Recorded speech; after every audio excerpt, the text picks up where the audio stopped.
More than 400 years had passed since Samuel anointed David king over Israel, and nearly as much time had gone by since David's son Solomon had built the temple. During those 4 centuries, the line of David continued, establishing this dynasty as one of the longest in history. There was widespread belief that God would protect the dynasty and Jerusalem's temple forever. After all, Jerusalem escaped destruction when Israel fell to the Assyrians in 722 BC and was somehow spared after surrendering to Nebuchadnezzar after a 3-month siege in 598. So it was no small crisis when in 587 BC both the line of David and the temple came to an abrupt end. This crisis is central to Ezekiel 33 to 48. Ezekiel gives hope to the exiled community. Flesh will soon return to the dead, dry bones that once were Israel, and God will again breathe life into a destroyed community. Dr. Catherine Pfister-Dar illustrates how Ezekiel came to address the great theological dilemma that faced the exiled Israelites. How could such a devastating tragedy befall God's chosen people? Numerous passages in our Hebrew scriptures speak about Jerusalem's central role in ancient Israel's theology.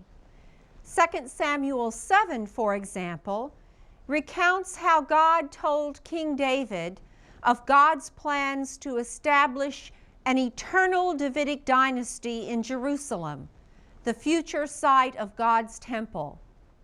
The prophet Nathan told his king, "The Lord declares to you that the Lord will make you a dynasty.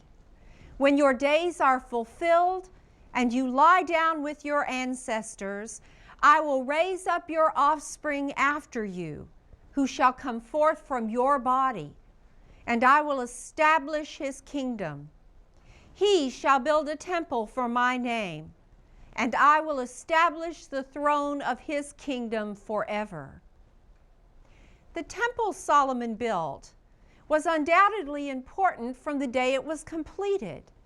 After all, it was the royal site of worship. But the Bible tells us that the temple's already considerable importance increased during succeeding generations. Over time, the people of Judah came to believe that God would never allow anything to happen to Jerusalem and its holy temple. Psalm 48 testifies to this belief.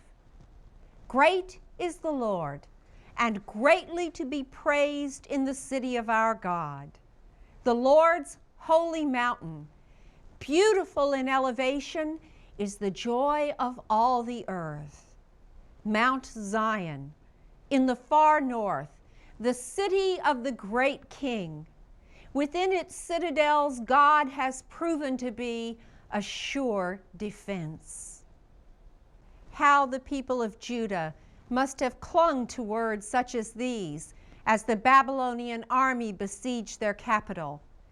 But Ezekiel believed that Jerusalem's inhabitants had defiled their city and its temple, and that as a consequence, God would permit the Babylonians to destroy both city and shrine, and to force its Davidic king into exile. In a lengthy allegory, Ezekiel 16 depicts Jerusalem as a baby, despised and abandoned by her Amorite and Hittite parents. God sees her covered with her birth blood, exposed in an open field, and saves her life. The child grows to womanhood and attains sexual maturity. When God passes by her again and sees that she has reached the age for married love, he becomes her husband, bathing her, anointing her with oil, clothing her in the finest of garments, feeding her with fine food, and bedecking her with jewelry. She becomes exceedingly beautiful, fit for royalty, famous among the nations. Despite such lavish treatment, however, Jerusalem forgets her wretched beginnings and the husband who saved her life. Jerusalem plays the harlot, constructing idols from the silver and gold God has given her, offering up God's children to these images and herself to passers-by at every crossroad. So obscene are her acts that even Philistine women are shocked.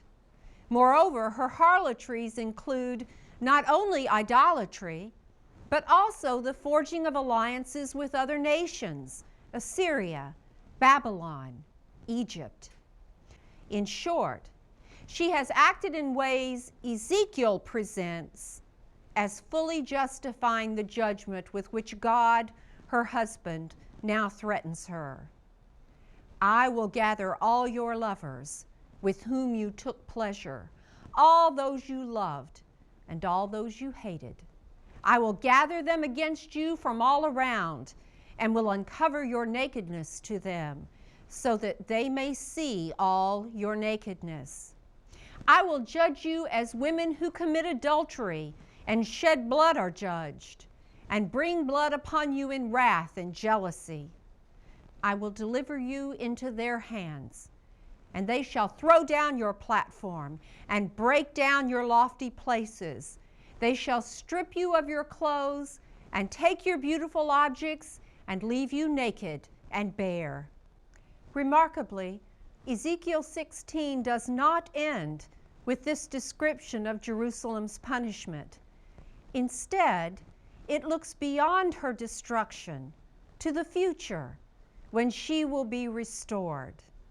Recalling her past, Jerusalem will be ashamed, yet God will remember the covenant made with Jerusalem in her youth and forgive her all she has done.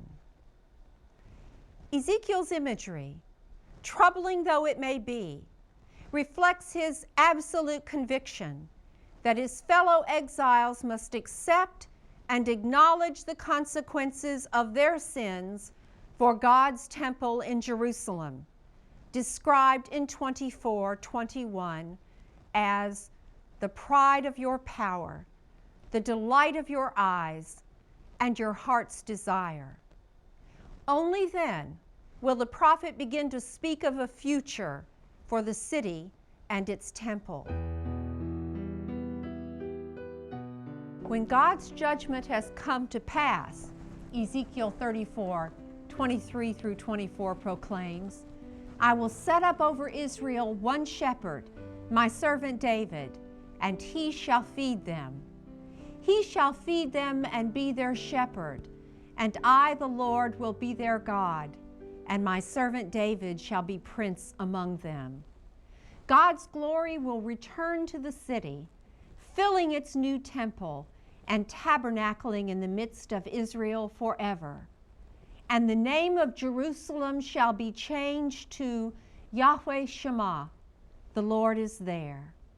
From the temple's foundation shall stream a trickle of water that grows as it flows to the east, changing Israel's most barren land into a virtual Garden of Eden, and so transforming the waters of the Dead Sea that they shall teem with numerous fish of many kinds. Along its banks will grow fruit-bearing trees that yield their harvest every month, and whose leaves have medicinal qualities. Behold, God shall do a new thing. Now it springs forth. Do you not see it?